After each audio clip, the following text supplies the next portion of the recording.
जय जय रघुवीर समर्थ. समर्थ म्हणतात की मन एक बगीचा आहे. समर्थ म्हणतात की मन एक बगीचा आहे. मनामध्ये असंख्य विचार येत राहतात. चांगलेही विचार येतात, वाईट विचारही येतात. सतत मनामध्ये सैरभैर चालू असतं असं समर्थ आपल्याला इथे सांगतात. आणि म्हणून समर्थ म्हणतात की आलं मनात की हे मन जातंय पुण्यात, आलं मनात की गेलं पुण्यात, असं या मनाची अवस्था आहे असं समर्थ आपल्याला इथे सांगतात. आणि म्हणून समर्थ म्हणतात की मनामध्ये चांगलेही विचार येत राहतात, वाईटही विचार येत राहतात. मग समर्थ म्हणतात की नेहमी आपण चांगल्या मनाचाच विचार करायचा, वाईट मनाचा, वाईट विचार हे आपल्या मनातून डिलीट करून टाकायचे असं समर्थ आपल्याला इथे सांगतात. आणि म्हणूनच समर्थ म्हणतात की मन एक बगीचा आहे. आणि म्हणून समर्थ म्हणतात की ज्यावेळेस आपण आपल्या घरासमोर एखादी बगीचा लावतो आणि बगीच्यामध्ये असंख्य फुलांची झाडं असतात, फळांची झाडं असतात आणि ती उत्तमरित्या फळं आणि फुलं आपल्याला मिळावेत म्हणून आपण त्या बगीचेचं आपण संरक्षण करतो, बगीच्यामध्ये खत पाणी घालतो, बगीच्याचा कचरा बाजूला काढतो, वेळोवेळी पाणी घालतो, वेळोवेळी खतांचा वापर करतो आणि सुकलेली पानं आपण बाजूला काढतो. का तर ती फुलंही उत्तमाची यावेत आणि बगीच्यामध्ये फळंही उत्तमाची यावेत. आणि जर आपण स्वच्छता केली, निगा राखलं, वेळेवर खत पाणी घातलं, त्याची व्यवस्थित निगा राखली तर आपल्याला फुलं आणि फळं उत्तमरित्या मिळतील. तसं म्हणतात समर्थ की त्या बगीच्याकडे जाऊ नका, आपल्या मनाकडे या. आपलं मन ही एक बगीचाच आहे. या मनरूपी बगीच्यामध्ये उत्तमरित्या खत पाणी, चांगल्या विचारांचं घाला आणि सगळं जे काही वाईट विचार असतात ते सर्व काढून टाका, ते सर्व डिलीट करा. नेहमी सकारात्मक विचार करा, उत्तमच विचार करा. जे आपण उत्तम विचार करू तसंच घडतं असं समर्थ आपल्याला इथे सांगतात. आणि म्हणून समर्थ म्हणतात की आपण सकारात्मक विचार केला, उत्तम विचार केला तर आपलं मन बुद्धीला सांगतं आणि आपली बुद्धी आत्म्याला सांगते आणि आत्मा तसं कार्य करत राहतो असं समर्थ आपल्याला इथे सांगतात. आणि म्हणूनच समर्थ म्हणतात की मनाला वेळोवेळी आवर घाला. हे मन कधी सैरपैर होईल हे सांगता येत नाही. आणि त्यामुळे समर्थ म्हणतात की मनामध्ये असंख्य विचार आले की शांत बसा आणि मग मात्र आपोआपच चांगले विचार येतील असं समर्थ आपल्याला इथे सांगतात. आणि ते समजावून सांगण्यासाठी समर्थ आपल्याला एक बोध सांगतात. एक साधू गाव फिरत होते आणि त्यांच्या बरोबर एक दोन शिष्यही होते.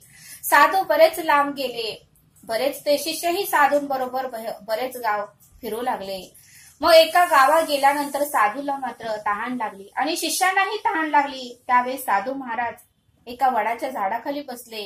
सावली बघून साधू महाराज एकाच्या वडाच्या झाडाखाली बसले आणि शिष्यानं म्हणाले की मी आता खूप थकलो आहे, आपण थोडा वेळ इथं विश्रांती घेऊया आणि नंतर पुढचा प्रवास चालू करूया. त्यावेळी शिष्यही साधूला म्हणाले ठीक आहे गुरुदेव, तुम्ही जशी आज्ञा कराल तसं. आणि त्यावेळेस त्यांच्याकडे जे काही भिक्षा मिळाली होती ते त्यांनी म्हटले साधू की आपण ही ग्रहण करूया, आपण ही आता जेवण करूया आणि पुढचा प्रवास करूया. त्यावेळेस शिष्यही म्हणाले ठीक आहे. त्यावेळेस साधू महाराजांना, उन्हाळ्याचे दिवस होते, साधू महाराजांना शिष्यांना खूप तहान लागली. त्यावेळेस साधू महाराज म्हणाले एक शिष्याला की पुढेच तलाव आहे आणि त्या तलावाचं तो पाणी घेऊन ये. त्यावेळेस एक शिष्य ठीक आहे, जशी आज्ञा गुरुदेव म्हणून एक कमांडलू घेतलं आणि तो तलावाच्या दिशेने गेला. तलावाच्या दिशेने गेल्यानंतर तिथे मात्र असंख्य म्हशी, काही जण धुत होते तर काही जण धुणं धुत होते तर काही जण भांडी घासत होते तर काही मुलं त्या तलावात आंघोळ करत होते. असं करत करत पूर्ण तलावाचं पाणी हे गढूळ झालं होतं, घाण झालं होतं. आणि त्यामुळे त्या शिष्याला फार वाईट वाटलं आणि त्याला एक क्षणही त्या तलावापाशी उभे राहू वाटेना. आणि त्याने ठरवलं की हे पाणी आपण गुरुदेवांना द्यायचं नाही आणि आपणही प्यायचं नाही. हे पाणी किती घाण आहे.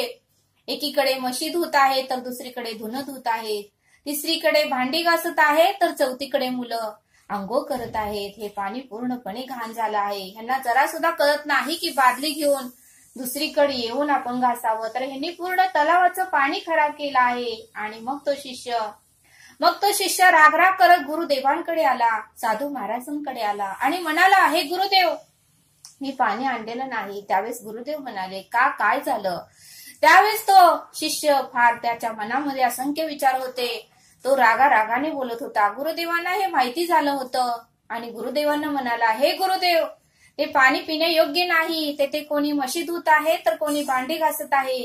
कोणी धुणं घासत आहे तर कोणी आंघोळ करत आहे आणि पूर्ण तलावाचं पाणी त्यांनी गढूळ करून टाकलेलं आहे, घाण करून टाकलेलं आहे. त्या पाण्याकडे बघू तर वाटतच नाही, प्यायचं तर लांबचीच गोष्ट आहे, असं तो शिष्य गुरुदेवांना म्हणाला. त्यावेळेस ते साधू महाराज म्हणाले, ठीक आहे, तू शांत बस, तू रागराग करू नकोस, यातूनही काहीतरी मार्ग निघेल. त्यावेळेस तो रागाने म्हणाला की या लोकांना कळत नाही का, भांडी घासायची असेल तर बादलीवर पाणी घेऊन दुसरीकडे घासावं, धुणं घासायचं असेल तर बादलीवर पाणी घेऊन दुसरीकडे घासावं. यांना कळत नाही का, यांनी पूर्ण तलावाचं पाणी खराब केलं. त्यावेळेस साधू महाराज म्हणाले, ठीक आहे, काही हरकत नाही, तू शांत राहा आणि 2 तासांनी परत तू त्या तलावात जा. त्यावेळेस ते 2 शिष्यही म्हणाले, ठीक आहे साधू महाराज. आणि ते साधू महाराज आणि शिष्य ते तिघेही विश्रांती घेऊ लागले.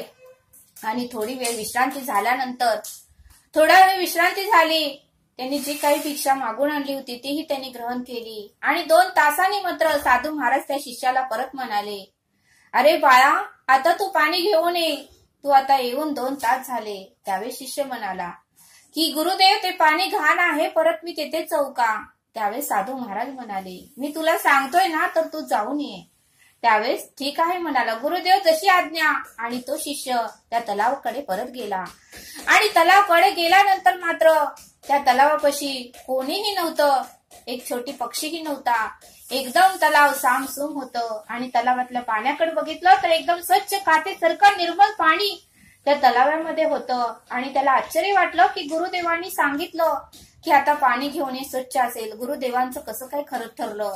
मी मगाशी तर आलो होतो 2 तासापूर्वी, तर एवढं पाणी गढूळ होतं की त्या पाण्याकडे प्यायचं तर लांब, तर बघू पण वाटत नव्हतं. पण आता मात्र पाणी हे स्वच्छ निर्मळ काचेसारखं कसं काय झालं, असा तो शिष्य मनामध्ये विचार करू लागला. आणि त्यावेळेस मात्र शिष्याने कोणताही विचार केला नाही, कारण शिष्यालाही तहान लागली होती. त्यावेळेस मात्र शिष्यही पोट भरून पाणी पिला आणि परत कमांडलू भरून गुरुदेवांना पाणी घेऊन आला.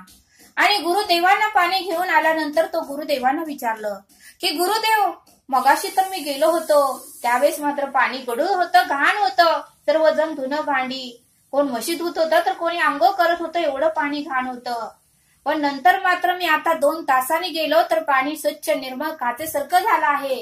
कोणीही बघितलं तर ते पाणी लगेच त्याला प्यावं अशी इच्छा निर्माण होईल, असं ते पाणी स्वच्छ आणि निर्मळ होतं. गुरुदेव, हे कसं काय शक्य झालं, याचा प्रश्न मला पडलेला आहे आणि त्याचं तुम्ही उत्तर मला द्या. त्यावेळेस गुरुदेव म्हणाले, अरे फार सोपी गोष्ट आहे, मी तुला तेच समजावून सांगतोय, तू रागराग करू नको, शांत बस. म्हणून मी तुला मगाशी तेच सांगितलं, कुठल्याही गोष्टीसाठी वेळ हा द्यावाच लागतो. वेळ दिला तरच उत्तमाची गोष्ट घडते. आपण जर म्हटलो की आता या क्षणालाच ते घडायला पाहिजे, तर ते घडत नसतं. कुठल्याही गोष्टीसाठी ही वेळ ही द्यावाच लागतो. एखादं झाड जरी आपण, एखादं बी जरी आपण पेरलं तर ते उगवून येण्यासाठी वेळ हा द्यावाच लागतो.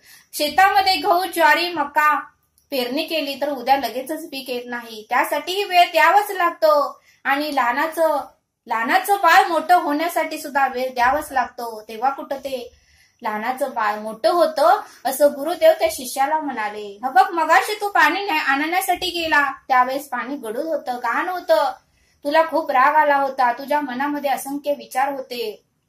पण ज्यावेळेस मी तुला म्हटलं की 2 तासाने तू जा, त्यावेळेस तुला स्वच्छ पाणी निर्मळ काचेसारखं भेटेल. त्यावेळेस तू 2 तासाने गेल्यानंतर तुला पाणी ते स्वच्छ निर्मळ काचेसारखं दिसलं. याचा अर्थ असं की ज्यावेळेस पाणी तू पहिल्यांदा आणायला गेला त्यावेळेस गढूळ होतं आणि 2 तासांनी गेल्यानंतर मात्र त्या पाण्यातली जे काही माती, जे काही घाण, जे काही माती सैरभर होऊन वरती आली होती, ती सर्व 2 तासांनी खाली शांत जाऊन बसली.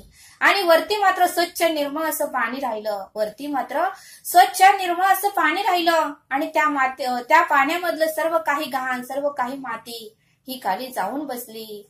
याचा अर्थ, याचं तात्पर्य हेच मी तुला सांगतोय की आपल्या मनामध्ये ज्यावेळेस असंख्य विचार येतात त्यावेळेस आपण शांत बसलं पाहिजे. मग समर्थ म्हणतात की या बोधातून आपल्याला हेच तात्पर्य शिकायला मिळतं की आपल्यामध्ये ज्यावेळेस असंख्य विचार येतात आणि आपल्याला चांगलं काय, खरं काय, वाईट काय हे काहीच कळत नाही, पाप काय, पुण्य काय, खरं काय, खोटं काय, चांगलं काय, वाईट काय हे काहीच कळत नाहीच, त्यावेळेस मात्र आपण शांत राहिलं पाहिजे, शांत बसलं पाहिजे. कोणालाही प्रतिउत्तर दिलं नाही पाहिजे. ज्यावेळेस आपण शांत बसतो त्यावेळेस मात्र आपल्यातले राग, द्वेष, मत्सर, तिरस्कार हे सगळे विषय, हे सगळे विचार हे आपल्या पायाखाली जाऊन बसतात आणि मग आपलं मन शांत होतं आणि मग आपल्याला पश्चाताप होतो की खरंच आपण ती गोष्ट केली नाही, खरंच आपण रागराग केला नाही ते बरं झालं, खरंच आपण तिरस्कार, मत्सर आणि एखाद्याला मोठ्या आवाजाने बोललो नाही ते बरं झालं असं तुला वाटेल. त्यावेळेस त्या शिष्यालाही पटलं. मग समर्थ काय म्हणतात की या बोधातून आपल्याला हेच तात्पर्य शिकायला मिळतं की असंख्य विचार असल्यावर आपण शांत बसलं पाहिजे आणि आपल्या ज्यावेळेस मन शांत होतं त्यावेळेस आपण आयुष्यातले निर्णय घेतले पाहिजेत असं समर्थांनी आपल्याला या बोधातून समजावून सांगितलं. आणि म्हणून समर्थ म्हणतात की मन हे सैरभैर असतं, बेचैन असतं. मनाला किती जरी आवर घातलं तर मन पुन्हा उभे राहतच, असंख्य विचाराने पुन्हा उभेच राहतं. म्हणून समर्थ म्हणतात की त्यावेळेस आपल्याला शांत बसूनच निर्णय घेता आले पाहिजे आणि प्रत्येक गोष्टीसाठी, प्रत्येक वस्तूसाठी आणि प्रत्येक घटनेसाठी वेळ आपल्याला देता आलंच पाहिजे. लगेच कुठलीही घटना किंवा कुठलीही गोष्ट घडत नसते असं समर्थांनी आपल्याला इथे समजावून सांगितलं. आणि म्हणूनच समर्थ म्हणतात की मन एक बगीचा आहे, त्या बगीच्याचं आपण व्यवस्थित निगा राखली पाहिजे आणि त्या बगीच्यामध्ये कोणतेही वाईट विचार येऊ दिले नाही पाहिजे. वाईट विचार आले तर डिलीट केले पाहिजे, तरच ती मनरूपी बगीचा उत्तमरित्या विचार करेल असं समर्थांनी आपल्याला इथे समजावून सांगितलं. तरी आता आपण येथेच थांबूया. धन्यवाद. जय सद्गुरू.